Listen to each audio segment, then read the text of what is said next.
terkait kabar Ruben Onsu yang menggugat hak asuh anak itu apakah benar atau seperti apa kabarnya, Bu? Oke, benar Ruben Samuel Onsu telah mengajukan gugatan ke Pengadilan Negeri Jakarta Selatan yang ditujukan kepada Sarwenda, terdaftar pada nomor register 756 PDTG 2026 PNJKTsel yang didaftarkan kemarin pada hari Rabu pukul tanggal 1 Juli 2026 dengan melalui kuasanya Dr. Minola Sebayang SAMH. Ya, dan atas gugatan hak asuh anak itu, Ketua Pengadilan Negeri Jakarta Selatan juga telah menetapkan majelis hakim yang memeriksa dan mengadili perkara itu, yang persidangan dijadwalkan di hari Rabu tanggal 15 Juli 2026. Bu, nantinya proses sidangnya seperti apa, Bu? Akankah ada saksi seperti pada umumnya sidang? Kalau sidangnya pada umumnya sidang perdata. Pada umumnya sidang gugatan perdata, para pihak hadir lengkap. Ketika para pihak hadir lengkap, maka majelis hakim akan melakukan dulu tahapan yang namanya mediasi. Semoga dalam tahapan mediasi itu para pihaknya sepakat tentang hal-hal yang menjadi gugatan, sehingga nantinya akan dikeluarkan akta fundading, artinya berdamai, selesai itu gugatan. Tetapi apabila dalam tahapan mediasi itu para pihak tidak sepakat terhadap apa yang diajukan masing-masing, ya, baik penggugat dan tergugat, kan pasti nantinya akan mempunyai kemauan masing-masing, ya, akan mempertahankan dalil gugatannya dan akan mempertahankan dalil sangkalan dalam jawabannya.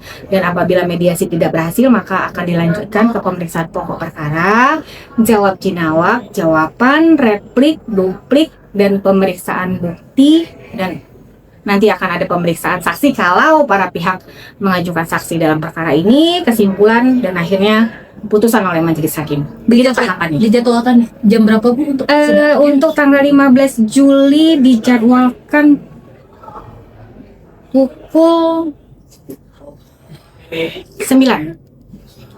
Tapi kan karena ini legal standing, kehadiran para pihak biasanya ada spare waktu sampai berapa jam sampai para pihaknya hadir. Tapi panggilan untuk menghadiri sidangnya pukul 9 pagi. Tapi kedua belah pihak diwajibkan hadir, Bu? Wajib. Kalau kewajiban wajib. Tapi kalau pihak lawan tidak hadir, maka pemeriksaan pokok perkara tetap dilaksanakan, tetap dilanjutkan, yang nanti akan dilakukan pemeriksaan perkara secara versek tanpa hadirnya pihak tergugat. Ibu, Gitu. ini 2 anak saja atau apa, Bu? Kalau di dalam materinya ada 2 anak dan 1 anak berdasarkan pengangkatan penetapan Pengadilan Negeri Jakarta Selatan sebelumnya. Berarti total 3, ya? Ya, 3 anak. Ada lagi, Bu, selain dalam dalilnya? Itu saja sih, minta untuk pengambilan hak asuhnya dikembalikan. Itulah intinya pada Nanti anak akan dihadirkan nggak, Bu? itu kembali kepada kepentingan masing-masing pihak ataupun kepentingan majelis hakim dalam pemeriksaan pokok perkara. Jadi lihat bagaimana perkembangan persidangan nantinya.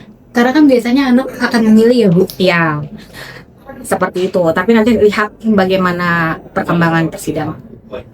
Ibu mengenai soal kalau nanti kan misalkan sudah dihadirkan para pihak, nanti untuk indikatornya apa saja yang dipertimbangkan oleh majelis hakim ketika memutuskan Beralihnya hak asuh anak itu kan pasti karena salah satu pihak melakukan suatu tindakan atau satu perbuatan yang menurut dia bertolak belakang dengan hak asuh anak. Nah, itu intinya seperti itu.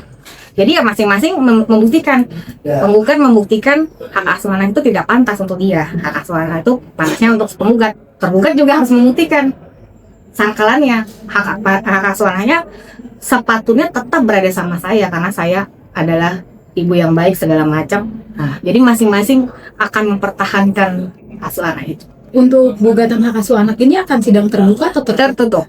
Karena kan pokok perkara pertamanya itu perceraian itu tertutup, ditambah lagi untuk kepentingan si anak. Ya, kepentingan si anak maka akan tertutup. Alasan penggugat sendiri ada nggak, Bu, masukkan dugaan eksploitasi anak, Bu? Makanya adanya gugatan. Sejauh ini tidak. Eksploitasi anak sejauh ini tidak. sulit bertemu juga ada nggak, Bu, dalam dalilnya? Salah satu dalilnya sudah betul. yang jadi dalil dari penggugat berapa poin? Berapa poin? karena ini status perkaranya unpublished, nah itu dia, karena kan kepentingan terbaik untuk anak, jadi unpublished, ya seperti itu, masing-masing merasa dialah ayah atau ibu yang terbaik untuk pengasuhan anaknya. Intinya seperti itu. Ada satu dalil yang menyebut itu ya Bu tadi, sulit bertemu. Kalau itu salah satunya iya, sulit bertemu iya. Oke semua? Oke. Ada lagi? Udah. Cukup, mantap.